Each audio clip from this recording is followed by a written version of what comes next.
Hi. Hello, everybody. Welcome to Knock Knock Hi with the Glauc Fleckens. I am Dr. Glauc Flecken. I am Lady Glauc Flecken. We are so excited to see you here today. Have you listened to us today? We're not seeing anybody. We don't see that. They might see us if they're watching. They might be. You can. We you are can see us if excited. you have joined us Yes. in whatever medium you I just have realized, chosen. though, we didn't say our actual names. Does it matter anymore? It probably doesn't. I mean, Let's just go with the Glauc Fleckens. We're the Glauc Fleckens. secretly would That's like it. to legally change your name, I think. would. You keep making these little It hints. would be a pain in the ass, though. I do not want to change we're mine. not I've gonna- already done that once for you. I am not doing it again. Well, because it wasn't for you, let's be But clear. then But would I've our- already done it would once our because children of you. be like blank Glauc Oh my Flecken? gosh, no, this is not happening. They- I am Kristen Flannery. This is Will Flannery. So this is Glauc Talk, you guys. This is where the episode where the Glaucs talk. We talk to each other, which we haven't done in a while. Yeah, you were gone for a long time, like a week. I have been gone for a week. Yeah. And I was on a speaking trip, so it wasn't fun. I mean, some of the parts were fun. I enjoy it. You but were on like a speaking tour. Yeah, you were in it's- like 5 cities or something. it's conference season, so we went. Really, in the past like 2 weeks, I've gone to multiple places. I don't even remember. It took me a while to write them down. But this time around, it was Houston. Houston. I saw my parents, and my brother and my sister, my whole family, and then Now we know the order in went which to- you care about That's them. But okay. And then went to Las Vegas, and then DC, and then back home. And can I tell you, Wait, wasn't there a Minneapolis in there? that was, I don't know, some other time. Oh, okay. No, Who that's in the knows? future, actually. Oh. Yes, you don't even Maybe know. it's a layover. It's okay. Anyway, can I tell you something? What? I don't like Las Vegas. Mm. Is that okay for me to say? It's fine with me. I don't like it. I Yeah. don't. It's last time I was there, I was 22 years old. Yeah. I was there with a friend of mine who was doing Yep. some stand-up comedy. Well, and weren't you I was doing? along for the ride. I thought you did a little something, but no, No. you just were No, I was just like taking a so joyride. my a friend of mine, my best man at my wedding, Yes. Joseph. Our and- wedding. I was there. You were there. That's right. I vaguely remember you. And he got this a feature gig at the Riviera. Yeah, it was like a which is, big deal. It was so cool. yeah, which is it was like it's a hotel that doesn't exist anymore. So Yeah. But, But you know, we were it was a 22, historic- right. so it was a So big anyway, deal. he was doing like a week long. He would do like 15 minutes or something. He got Yeah. and paid for it and There were everything. It's very it was exciting. like free food. I remember some free Yeah, food. we got some free Yeah. some free stuff, some free drinks and everything. But in general, Mhm. we didn't have any money, so we spent a lot of time just like walking around, right? Mhm. And I remember finding it enjoyable. Yeah. Fast forward Exciting. to this past week, 2024. Uh-huh. I did not want to leave my hotel room. Even your hotel room. I don't know. I was.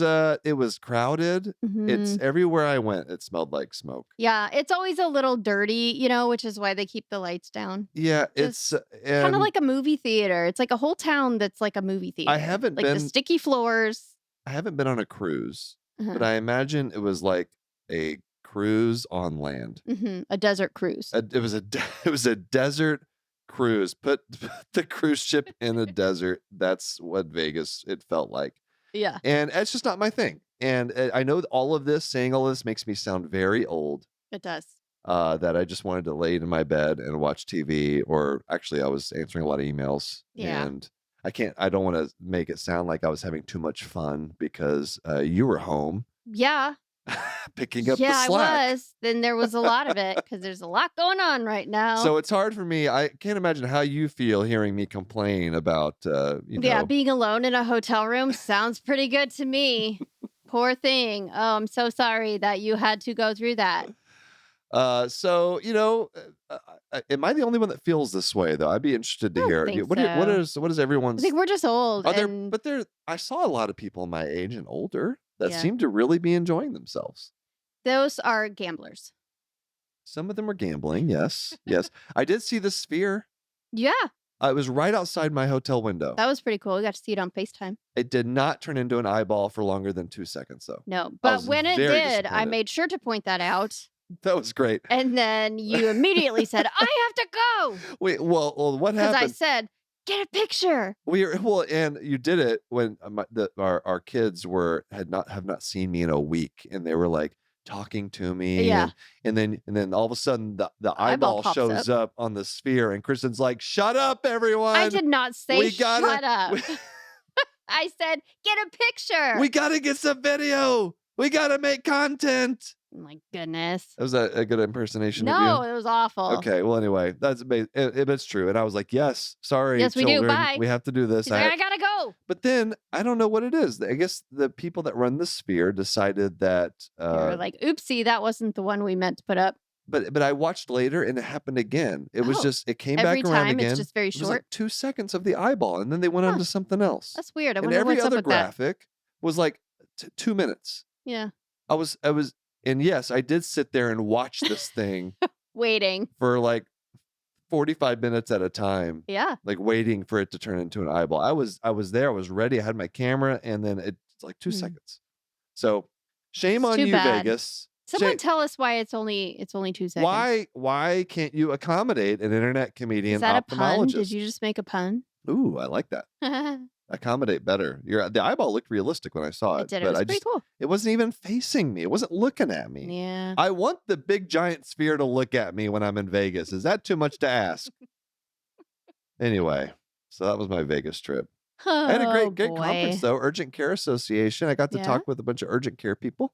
That's They nice. were wonderful. They're always fun. Yeah. Very nice. And I got to, that's the best part of it, honestly, going on these speaking trips is just getting to finally meet face to face with people that like the Glauc Talk. It's really cool. Because here's the weird thing about this job. Everyone feels like they know you because they see you on their phones, like when they're going to the bathroom or laying in their beds. Hopefully when you're in the bathroom. You know? Please watch my content on the toilet. People are very familiar with you in many situations. Jonathan is a great character to watch while you're doing your bidet action. Should we just make a video that's just Jonathan just watching?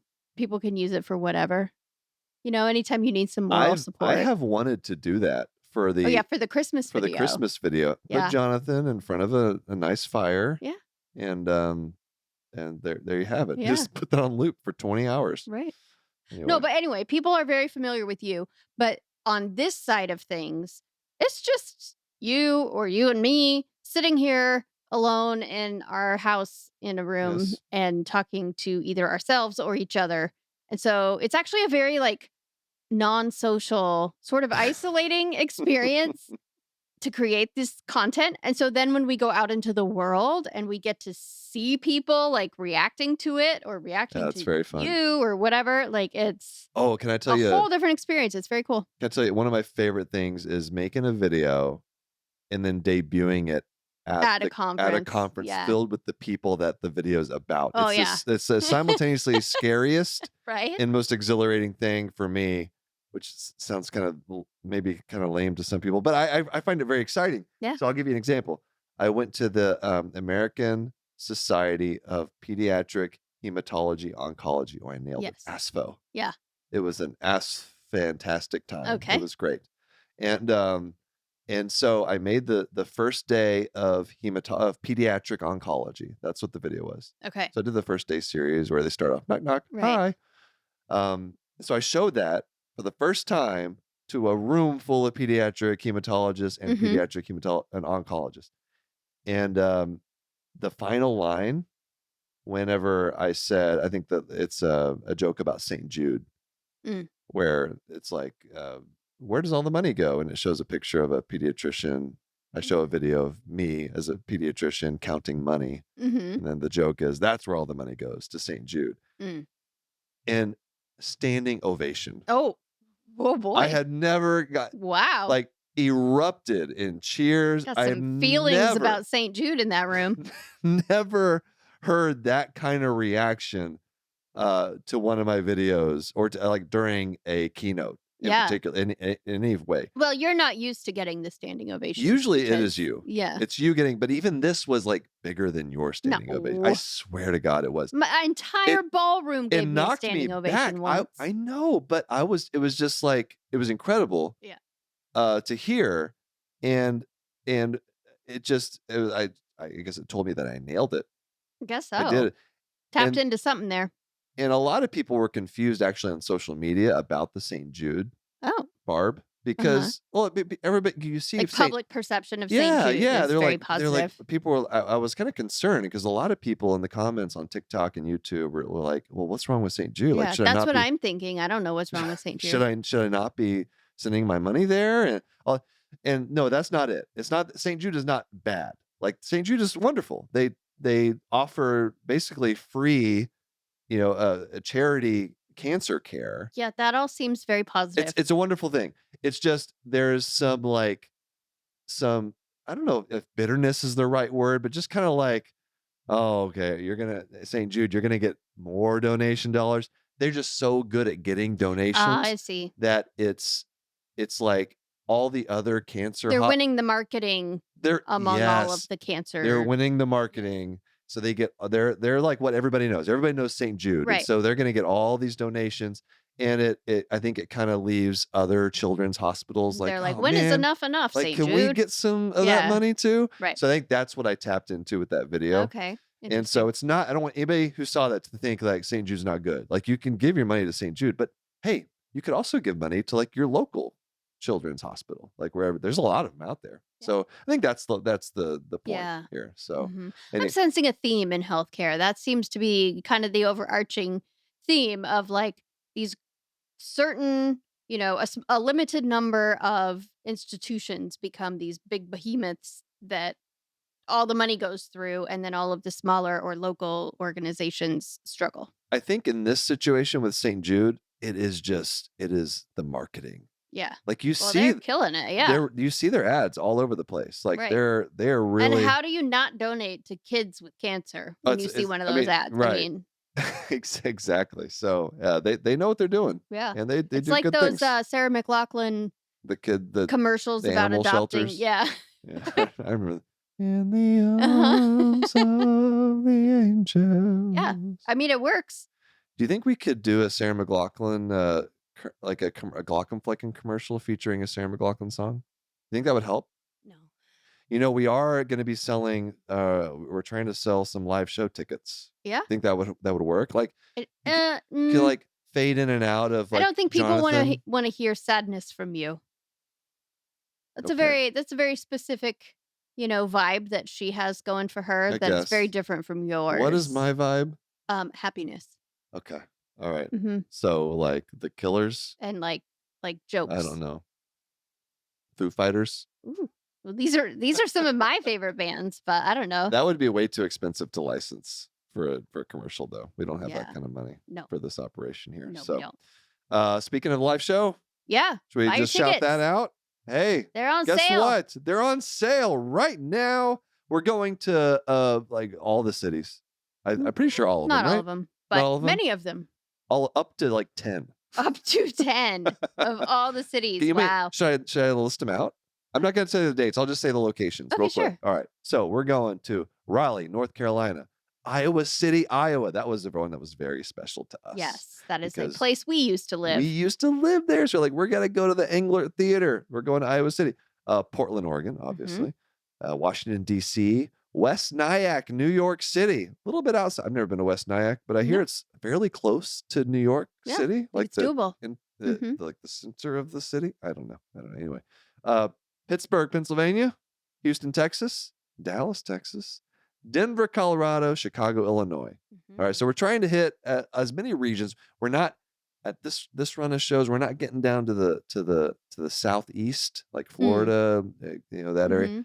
We've done a lot of conferencing in that area. We have, but we got to, I think next year. We'll get there. I'm just saying we're starting with some of the places that we haven't been as much. So you guys, if you want to look for details, dates, everything, go to glaucomflecken.com/live. You can get all the information. You get your tickets. We're so excited to bring this show on the road. We've done the South California shows. We've done the Southern California shows. They've gone great. We've got it nailed down. We know what we're doing now, right? Yeah. So It's a whole machine. It's a machine. We can't wait to come out and see you guys in person. All right. So let's take a quick break. All right. We'll come back and we got a little healthcare news.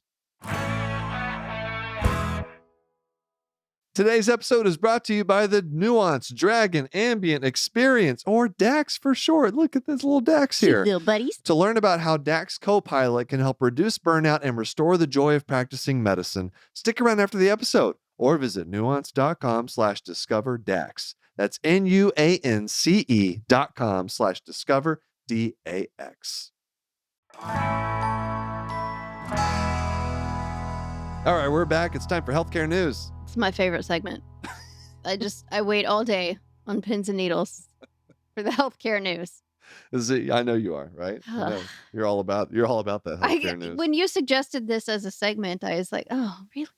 But apparently it's important. Okay, it's not always going to be like doom and gloom. This one's a uplifting one. Uh-oh. I don't believe you. Okay, basically, I didn't have time to I was going to look into something that's relevant to some of the things we always talk about, but I figured let's just Google health news and see what comes up. This is How about very that? sophisticated operation. All right, here we go. Here. This is from the American Heart Association. Okay. All right. They published this.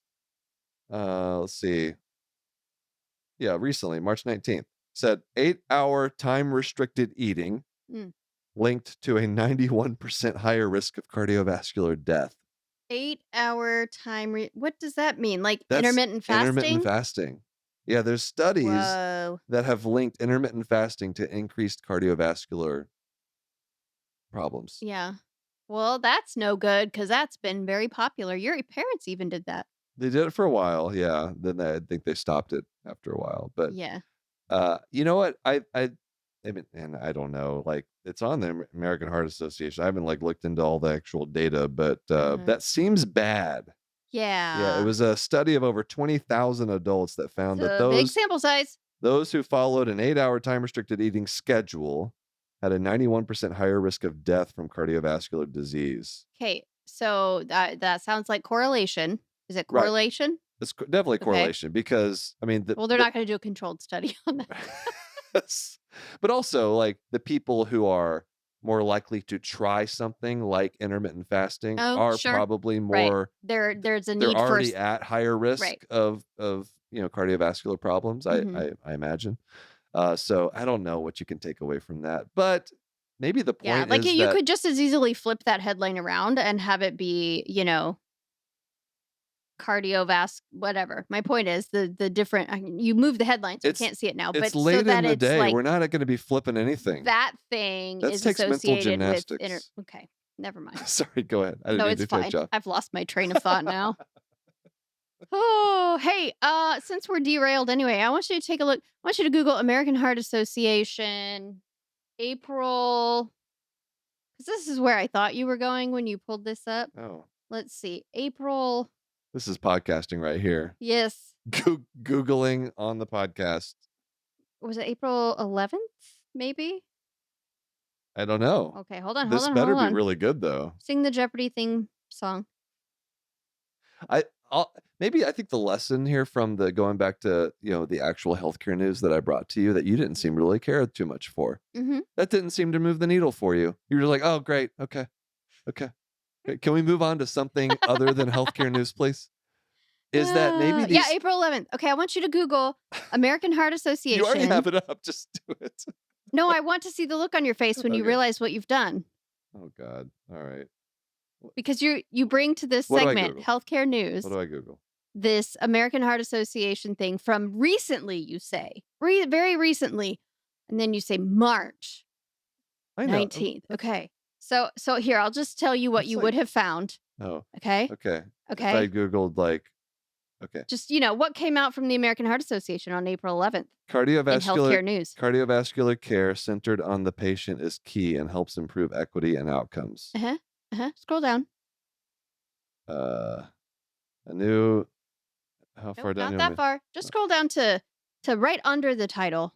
I can. Oh, here we go. Here we go. Hear the viewers signing off. This is it. This is it right here. Just read that top paragraph. Okay. Co-authors and members of the statement writing group are Vice Chair, a bunch of names.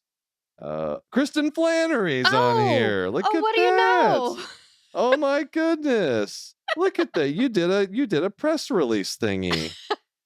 That's great.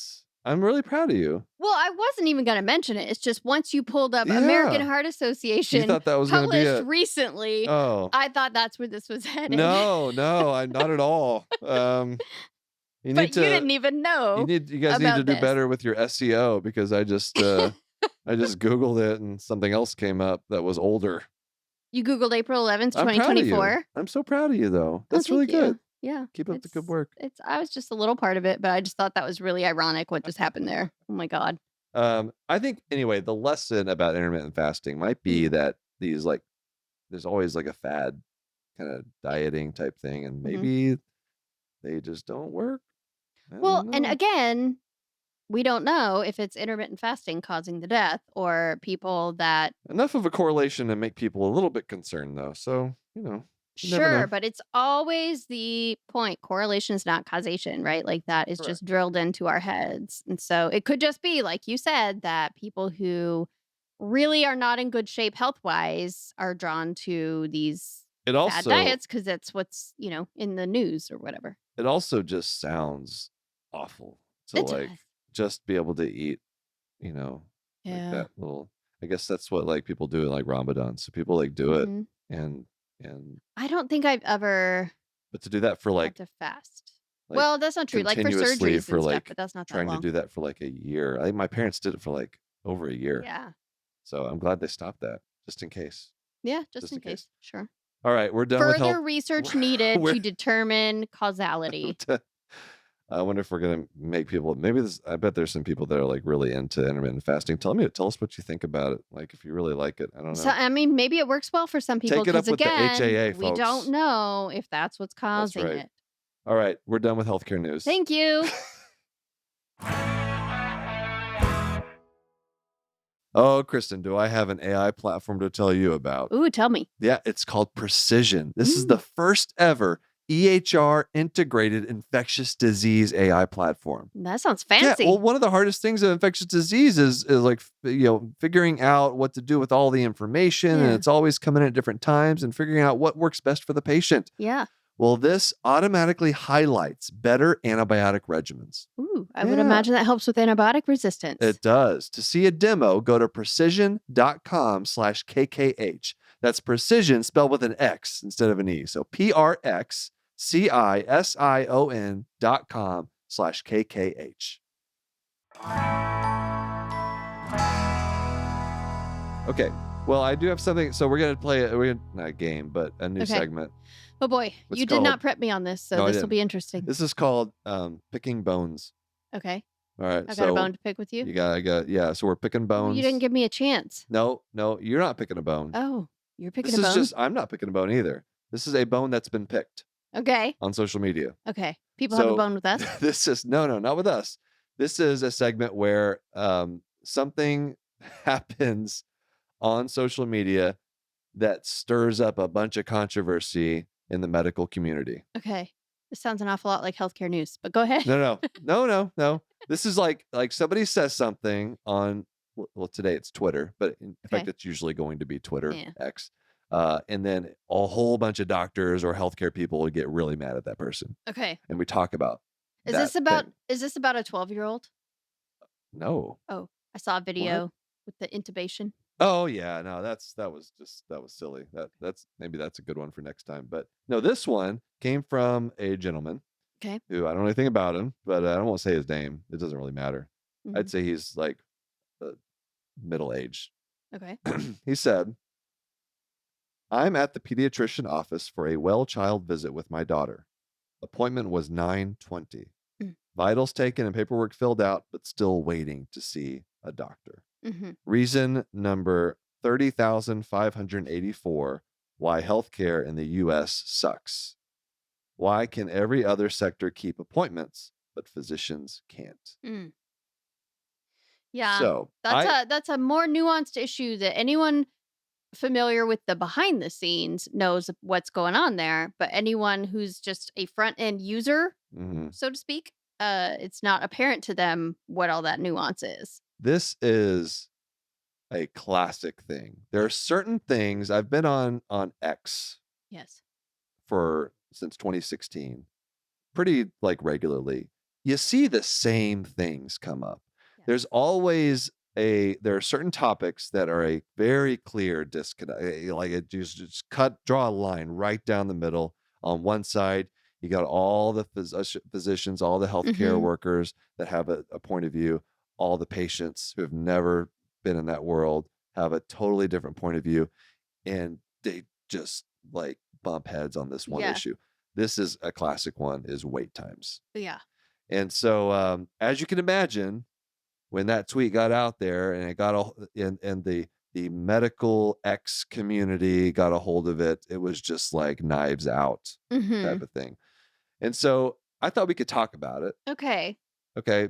From both perspectives. Okay. All right. Because I think there are some things to learn on both sides here. Sure. All right. I agree. So I'll start with the physician side of things. And I can understand why this would like really irritate people who have clinics. All right. Because medicine clinics, practicing medicine, it's not like a fast food chain, right? It's not just what you're going to give patients every single time. It's the same thing. They're going to order something, you do it, then you're done. There are emergencies that come up in the clinic. There are unforeseen emergencies, unforeseen events. A patient, like I'll take in ophthalmology, for example, a patient will come in and they've had a central retinal artery occlusion. They've gone blind in an eye. And I have to talk to them about that and what their life is going to be like now.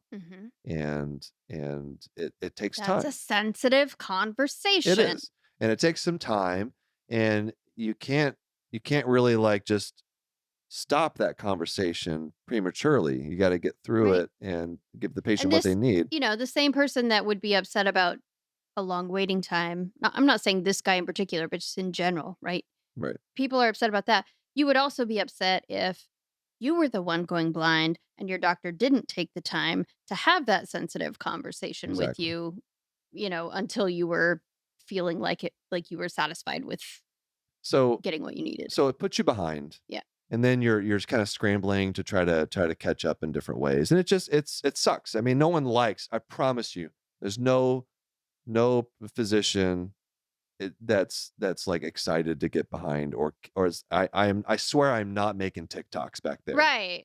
I think that's the implication I'm in trying. a tweet like that, is that like you're just either back there being, disrespectful of the people in the waiting room, or you're inept at scheduling.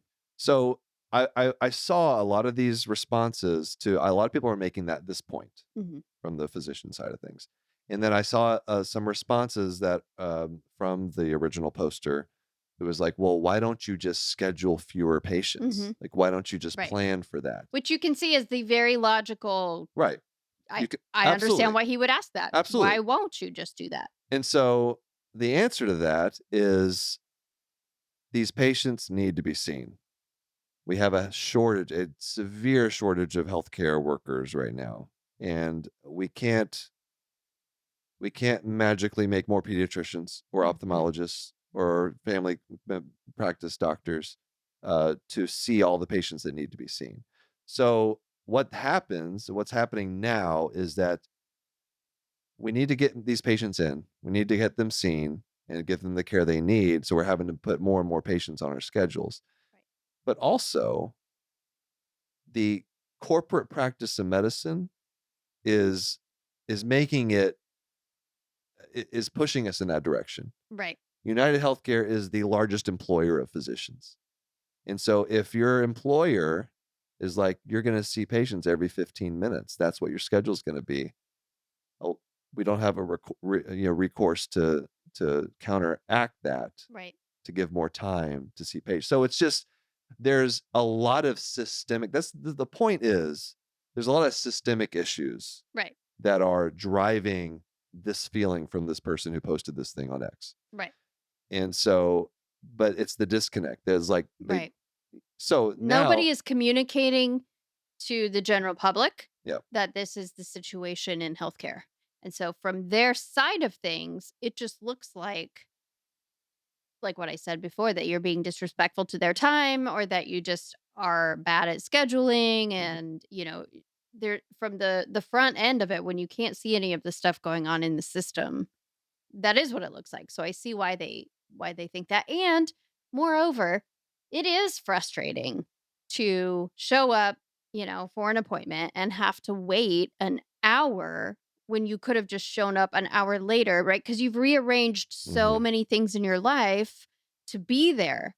Like all these appointments in our society take place during business hours, right? And so if right, you have a job or, you got a kid in school or something, right? Like everyone has a schedule. Everyone has appointments. Everyone has things that they need to be getting to. And so it's not so much, that I had to wait. It's more like, but I put all those things, I had to rearrange so many things to make this happen. And now the babysitter for my other kids is going to have to stay later, or I'm going to mhm, be an hour late and my boss is going to be mad, or, it's all of these other things too. So it's like, it's legitimate to be upset that these appointments are not right. able to happen on time. It's just that it's not the physician's fault. That's Right. putting the blame in the wrong spot. It's these other systemic issues that's causing that to happen.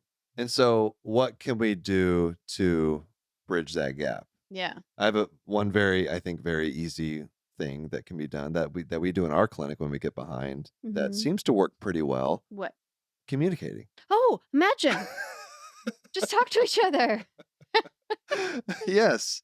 You have you say, okay, wait, okay, this looks like I am about 25 minutes behind.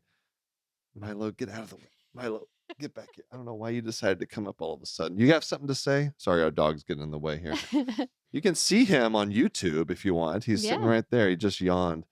Um, yeah. So what we do is, if I see like I'm about 20 minutes behind, I can tell there's like people in the waiting room that have been waiting 20 minutes. Right. They're sitting there. Often what we'll do is just we'll have somebody go out. Even I've done this myself a couple times, but oftentimes you'll have a tech or the front desk Mhm. will be like, we'll just reassure the patient, they're running a little Right. bit behind. Sorry for the wait. It's just, I think it's the communication can really help Yeah. smooth things over Right. so that people don't think they just got forgotten out there in Right. the waiting room, right? Can I make a suggestion though? What? And I mean this is going to get more complicated real quick probably, but just the way you said that, which is probably what they say, right? They're running a little bit behind. Even that, listen to how that puts the onus on the physician still. Well, I'll tell you what I say. What do I you don't say say? that. If the patient's been waiting, I know they've been waiting Mhm. longer than they should. When I go in the room, I say, what do I say? I say, oh, thank you for your patience. Mhm. That's always what I say. That's Like, good. thank you for your patience, because I feel like phrasing it that way gives the just has a different connotation, and it's not like Mhm. um, you know, we all like screwed up Yeah, you by don't come in apologizing. right. You just Yeah. say, I appreciate the patient for doing what they didn't intend to do, which is wait on me, and so Right. it gives a little bit more of a you know like a graciousness to Right. the patient side of things. But I mean, could you say something like, and I don't want to put blame on any individual thing, but I think it helps human beings to know that when I'm inconvenienced, it's because another human being needed help. Like people are more willing to Sure. wait in those cases than just like, oh, you're running behind. Hmm. Then my as a human, I'm thinking, well, that's your problem. Fix the problem.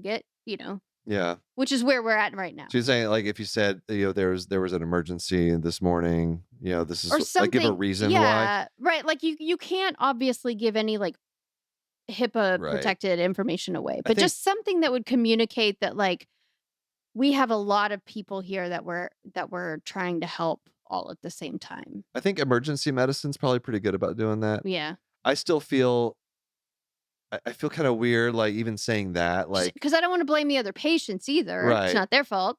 Yeah. So I don't know. I don't know about doing something like Yeah. that, I you don't know know? what the right thing to say would be, but I feel like if people understood that point better, that like, it's Mhm. not that we're trying to inconvenience you. It's not that we're bad at our jobs. It's not that we're lazy and making you wait. It's just other people have needed Mhm. a lot of help today, right? Like as a Yeah. physician family, it's the same thing. It helps kids, for example, like when you were in residency and you had to work on a holiday or a special time when they wanted you to be there, it really helped if they knew, oh, well, someone came in with an eyeball emergency and daddy had to go help them so that they could see. Mm. To them, that felt like, oh, yeah, that's important. That's something that I don't mind being a part of contributing to, In sacrificing reality, it for. was probably just like conjunctivitis or dry eye. Probably, but, But I love the making it point really dramatic. stands Yeah, that, absolutely. like, well, when they're little kids, and you need to they don't know what that means. So, but the point Daddy's gonna is, go give some artificial tears tell them and to put s- a hot s- compress on it and and come back on and Monday. save the patient's life. Yeah. Yes, and it works like, oh my gosh, my dad. Yeah, right. My dad Well, in saves residency, people. you were doing things that were a little more dramatic than that because you were at a That's a that's different kind true. of a place, but the point stands that, like, I think people Yes. are very, generally speaking, willing to help other people if they just know that that's what's going on, is that others somebody came in that needed a lot of help, Yeah. and that's why you're waiting. Yeah. In the end, it really just comes down to like talking to each other, Yeah, you know, right. we all need to be a bit more understanding both ways in these types of situations Right. because I do tempers can bristle a little flare. bit at the Yeah. physicians, jumping. I see the point. I agree. That's all true. I don't say Hmm. the or the person is right for saying it the way he did, but also he has a life and he has things Yeah. going on that he needs to get to as well. So, like you Yeah. said, on both sides, just communicating and respecting everybody's Yeah. time and what they need to do. I do hate getting behind. It's like the I know worst you feeling. do. It's because I move very quickly, typically in clinic, Yeah. and shout out to having a scribe Yeah. because That helps. it really does. Because I can like even if I can only spend maybe if I only spend like 3 minutes with like face to face with the patient, if all of that is like looking at them, like FaceTime, like I would argue you still need to do more than 3 minutes. I don't like it when I no, only no, get no, three it's not. minutes. No, no. I mean, I'm just using an example. Like there are Yeah. some times when it does only take it's like a post op. It's quick. Yeah. It only takes it's a really Right. short visit. Sure. But it's having all of that be like looking at each other. Like Hmm. even 3 minutes is 5 minutes. That's a long time to like just to be really have like a looking at each other's eyes and talking and answering Yeah. questions. You can get a lot done in that amount of time. Yeah. Now, unfortunately, not every specialty and everybody has access to scribes, so I know how Right. fortunate I am Well, for and that. I wish, now I'm going to sound old, but not that I was ever alive in this era, but it sounds, and it comes with its own problems, right? But it sounds really nice to think of back in the days when a doctor could sit with you for like half an hour or something Back and in the good old just, days. back in the good old days. No, but just, uh, and I mean, that meant fewer people were being seen and whatever. I know. I get it. It's Yeah. not a simple issue, but I do feel like even when the person is being present, that is a good step one and absolutely necessary and it's wonderful. But then when the pressure is on them that they have to get out the door in 5 minutes, then the patient feels that. Yeah. And so it's more about a doctor's visit these days feels more about the doctor's agenda, right? I need to get through this and this and this and this and this based on what you came here presenting. Mm. It doesn't feel as much like I would like to speak to my doctor about this and this and this, and I have these concerns, and I would like to know why it is or isn't a legitimate concern. And, like there's a lot Sure. of like emotional work that's happening at a doctor's appointment for a patient, like it's a very vulnerable place to be, generally speaking, unless it's just a, you know, child visit or something and everything is totally fine with your kid. But generally, you wanna feel like you got what you needed in that encounter, Right. not just the doctor checked all their boxes and looked you in the eye while they did so. you know? Yeah, that's a good So, point. I don't know. Those bygone days No, of I wasn't even there for that. It's not like it's nostalgia. It's just like I do No, I hear you. I do think that is something to try to move toward Yeah. as much as we I can, think like to the extent possible. Yeah, I think a lot of people would. I think what really set people off with that tweet was talking about how every other sector of society Yeah, has figured this out, but right. why can't doctors? Yes, that I absolutely agree There's no is other sector of society wrong that's thinking. like this, you know? This Yeah. is a very It's not that the doctors are not good at scheduling. Like, that's not what's happening here.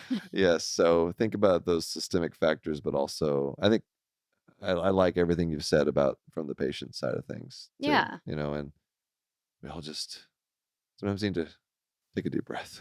Yeah. Well, and I wish that physicians didn't have to have that pressure I on them know. either. Like, I know you guys don't like it either that you have to get through all those people. So, All right, should we take a break? all right. Did we say everything we need to say about that? I think so. Do you like picking bones? Oh, I can pick bones all day. I I got think lots it's of good. bones to pick. That's the great thing is I've already I have like 3 other like Twitter controversies that I've seen and Yeah. like just people saying things that's still about that's still something about X that you Mhm. don't see. Like other people put their foot in their mouth on other platforms like Mhm. TikTok and everything, but it's the ability to be able to see the feedback immediately and then still keep responding and putting Mhm. more feet in your mouth Yeah. that is, It's I true. think, unique to X. Well, And and so just the culture on there. yeah, Like yeah. I feel I mean, sure, there's arguing in the comments on any platform, but I feel like that You really get platform into is it. like part of the culture. Yeah. It really is. It really Right. is. And then you get pile-ons and it's so anyway, I'm excited to see what the next episode's picking bones. I gotta bring ortho into it somehow, Mm. right? Yeah. Like if ortho would pick a bone, what bone would he pick? The You femur, can't pick of between course. your children. Oh, femur, absolutely. You think so? Yeah, remember the It's the femur eldest and child. yeah, I mean, the it's the child biggest that's one. and then the child that's not liked quite as much, the fibula, Oh, So yeah. there's bones that are better than others, Okay. pretty Sure. sure. All right, let's take a break. We'll come back with a listener story. Hey, Kristen, Yeah. can I interest you in a Demodex mite? No, you cannot. Why? Look at it. Look how cute they are. Little beady eyes and multiple legs of thorax and abdomen. Doesn't this look cute? Here, No, I here, mean, for here. it's a stuffed animal, Yeah. so it does have a certain quality to it, but I don't want an actual Demodex Well, mite. the real ones do hang out on your eyelids. Yeah, see, I don't want them there. They cause red, itchy, irritated eyelid, sometimes like flaky buildup on your That's eyelashes. disgusting. I do not want that. Well, don't get freaked out by this, okay? You got to get checked out. Okay. It's eye doctors that we're used to diagnosing Demodex blepharitis. It's a Mm. pretty common You disease. see these little guys in your little microscopes? My microscope might not be powerful enough to see this, but I can Mm. see the telltale signs of it. That's for Mm. sure. To find out more, go to eyelidcheck.com. Again, that's EYELID check.com to get more information about these little guys that cause Demodex blepharitis. All right, we are back. Let's do a fan story from Kathy. How about Kathy? All right. She says, Dear Kristen, this Ooh, is to a me. letter for you. How about this? Dear Kristen, thank you. I am a nurse in Wisconsin, and in 2018, my husband, age 60, retired school administrator and avid biker, had a cardiac arrest in our bed. I started CPR on the bedroom floor, but couldn't get breaths in and was coached through CPR by the 911 operator. What followed was a 49-minute code Ugh. involving 2 ambulances, the contents of 2 drug boxes, shocking 6 times, 9 amps of epinephrine. They transferred him to UW-Madison Hospital, where he stabilized him and froze him for 36 hours. Did I get frozen? Do we call it frozen? You can call it frozen. I kind of like it. You weren't frozen. Freeze me up. Protect that brain. There was no cryogenically. No, but they froze. They cooled me They down. cooled you. Yeah, you got But cool. it was just my brain or my whole body? No, your whole body. My whole body, they cooled me down? Mhm. Okay. At that point, I guess that makes sense. You Yeah. couldn't just cool down. Right. Just put my head in a meat locker. At that point, he had the record for the first heart attack patient to have a start to finish CCR code. I'm not totally sure what well, she said CCR twice, so I got to look that up. Yeah. The first heart attack patient to use the cooling protocol Oh. and the longest survived code. Wow. That's impressive. That is a long code. That is a very long code. 2.5 weeks and 5 vessel bypass surgery later, we came home. Wow. That's great. Yeah. Congratulations. 14 years later, he's in the den, planning our next vacation, still biking, and I am the luckiest woman alive. Oh, I love it. My point is, no one ever asked how I was doing, which I understand because that's something that you say a lot. Right. Yes, this is the co-survivorship that this happens to the family as well. Kathy says, which I understand since Jim was their focus, but I did have PTSD, which I dealt with several months later after breaking down at work. Your guide should be required reading for every ICU, CVCU, step-down unit staff. I will print it, drop it off at the inpatient unit. I'll start with the social workers and work up from there. Thank you again. This is invaluable information, Kathy. Aww. And then she says, P.S. I have loved Dr. Glauc and Flecken ever since. He's pretty good. Yeah, see? So I got a little shout out too. No. Yeah, he's fine. We appreciate that. Kathy also says, stay healthy, or as we say in Wisconsin, watch for deer. Yes. Good call. Yeah. I'm so glad. Look at that. Was so nice. I know. That was really nice. Yeah, the guide she's talking about, I put together a 10 tips for supporting co-survivors. It's kind of geared toward healthcare workers, but I think anybody can, where can they find it? Benefit from it. So tell people where they can find this guide. Yeah, it's on our website. It's at glaucandflecken.com/co-survivors. No dash, just CO and then survivors. And you can download it for free right there. It's great. I mean, it's obviously it's really, affecting people. And yeah, I've been really touched by the response to it. A lot of people coming out and saying, thank you for this, like Kathy is saying, and some people saying how meaningful it is to have a term, which that was very meaningful for me too, which is why I share it so much, the term co-survivors, because I don't know why, but language is just very powerful and it helps you feel seen and understood to have a label for what your experience is so that other people can know what you're going through too. So great. Language is very powerful. It can connect to people like Kathy. It can also get you in trouble on X. That's right. So it goes both ways. Very, very powerful language. Double-edged sword. So thank you for that, Kathy. And send us your stories. We'd love to hear them. knockknockhi@human-content.com. Any other last thoughts about I think Milo has some things to say. He's busy over there. He is. So I don't know if we should keep him in here when we record. He tends to get riled up by some of our conversations. Well, yeah. I don't know. I think you tell us, people. Do you have some bones? Do you enjoy seeing Milo if you're watching? Maybe I'm saying bones. And he's like, oh, bones? Yeah, his tail started to wag. Yeah. I don't know. All right. Well, tell us what you thought of our Glauc Talk today. I'm sure people have some thoughts. I'm sure they do about our topic. Some interesting debatey type conversations here. Yeah. You can email us, knockknockhi@human-content.com. You can hang out with us on our social media platforms. We're there. Reach out to us. You can hang out with us in our Human Content Podcast family on Instagram and TikTok at Human Content Pods. Shout out to all the wonderful listeners leaving feedback and reviews. We love seeing those reviews. If you subscribe and comment on your favorite podcasting app or on YouTube and give you a shout out, like at Sonoma Gal, she wrote, not a doctor, but wow, this is good. I've learned so much and laughed so hard since discovering your podcast. Please keep doing what you're doing. Love to hear more about ways to improve healthcare in the U.S. I'd also love to hear from some nurses and pharmacists.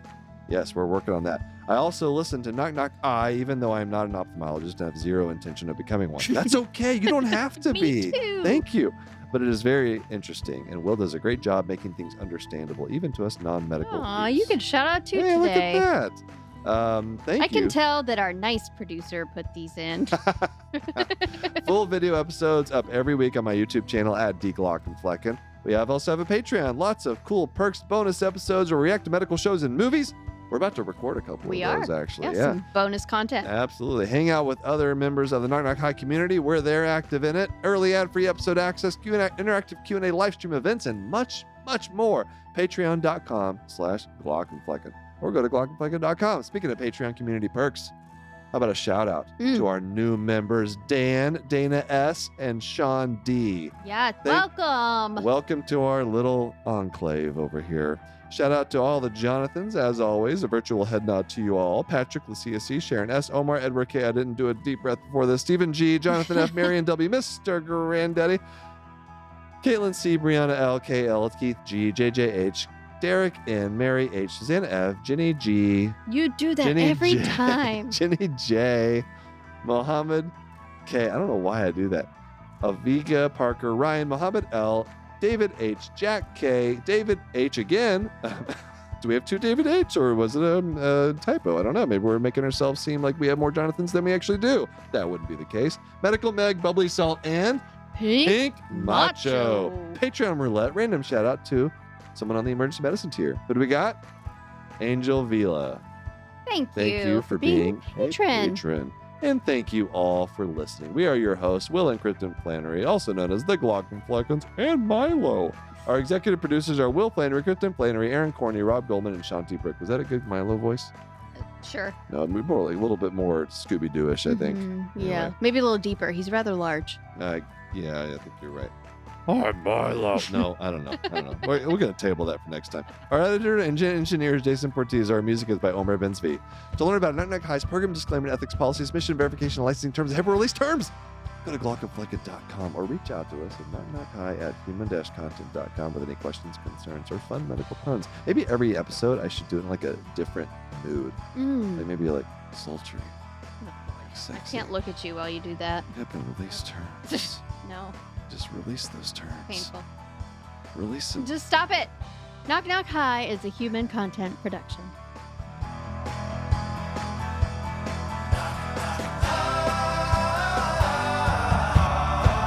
Knock knock. Goodbye.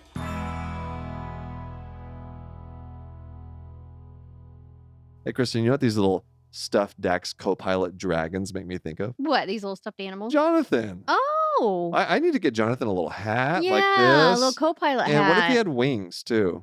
That would just Flying be a game around, changer. flying Yeah, around. I'm surprised he doesn't already have wings. You should Just have thought of that. Fixing burnout anywhere he goes. Mm-hmm. Well, that's what you get with the Nuanced Dragon Ambient Experience. Did you know that? That's pretty awesome. Absolutely. 80% of patients actually say their physician is more focused with the Dax Copilot. 85% of patients say their physician is more personable and conversational with the Dax Copilot. It really does make a huge difference in patient care. And in that patient-physician relationship. Absolutely. You just get to focus on what got you into medicine in the first place. Right. You know, not documentation. Right. Taking care of the patient. To learn more about the Nuanced Dragon Ambient Experience or Dax Copilot, visit nuance.com/discoverdax. That's nuance.com/discoverdax. Thanks for watching the episode. You can find more on that playlist over there. If you prefer to listen or you just had your eyes dilated, you can binge full episodes wherever you get your podcasts. Or join the party over on Patreon, where you get early access episodes, hang out with us, get lots of exclusive bonus content. Help you subscribe, leave a comment below. Let us know what you think.